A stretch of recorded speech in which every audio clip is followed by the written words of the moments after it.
Secondo incontro al Centro Culturale Zanussi per il ciclo Da Vicino, incontri con artisti del Nord-Est contemporaneo, organizzato dal Centro Iniziative Culturali Pordenone. Il critico d'arte Angelo Bertani ha presentato l'artista Elio Caredda, spezzino che da molti anni risiede e lavora in Friuli. Gli abbiamo chiesto di aiutarci ad interpretare alcune sue opere, incentrate sui temi della meditazione e della filosofia esistenziale.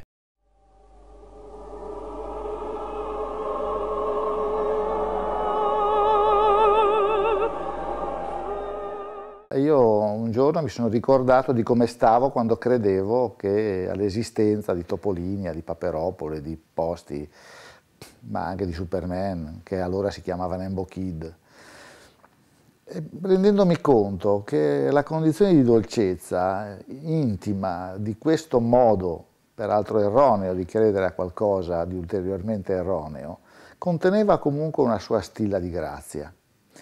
E quindi ho voluto fare un gioco su questa frase, su questa cosa, che descrivesse in qualche modo la possibilità anche di un credere erroneo di contenere questa grazia, che sta nel credere stesso e non nell'oggetto del credere. Non so se quello della fede può essere un muscolo esercitabile.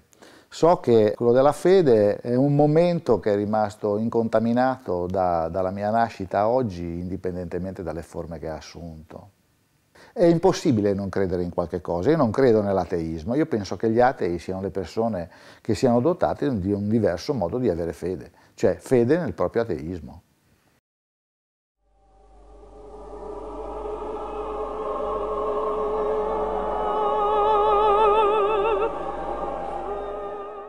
Ushdardam, cosa significa?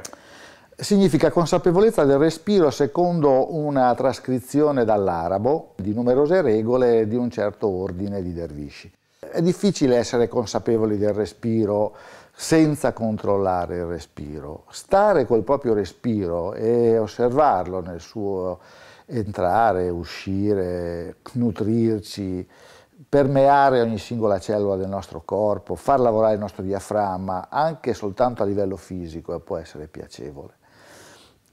Ma esserne consapevole, anche lì, necessita la messa in moto, in movimento e la ginnastica di un muscolo particolare, che è quello della consapevolezza. Allora, come si può essere consapevoli dei respiri e come fare a poterlo fare?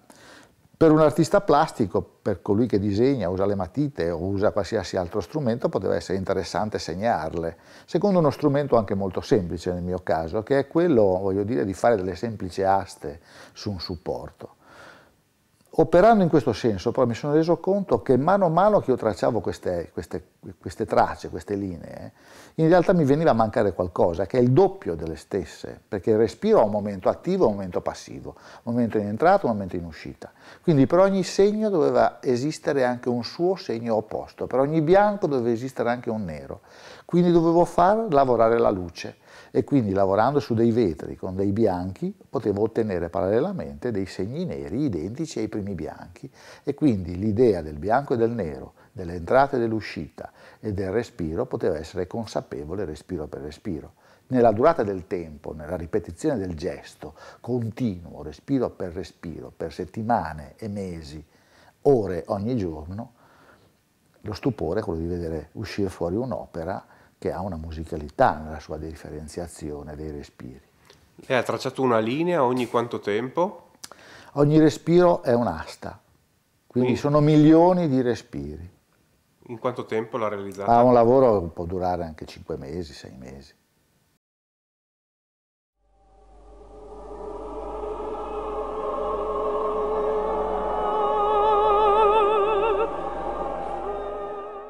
Aforismi da cucina invece, lo Ah descrive? beh, ma i lavori delle volte vengono suggeriti dal quotidiano e anche da momenti apparentemente.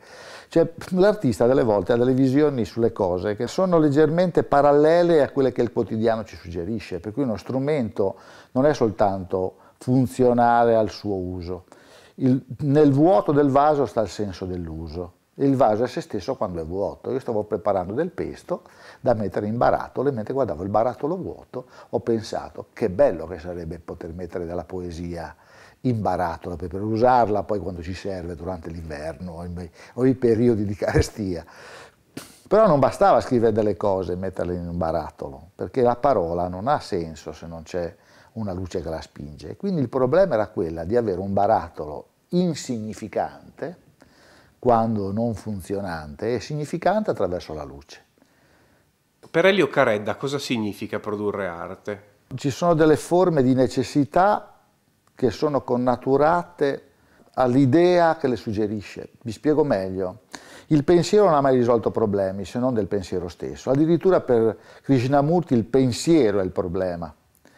La condizione del superamento di questo problema è il compiere il pensiero attraverso il fare, ed è lì, in quel momento, in cui il pensiero diventa conoscenza. I greci la chiamavano poiesi, cioè capire facendo con le mani.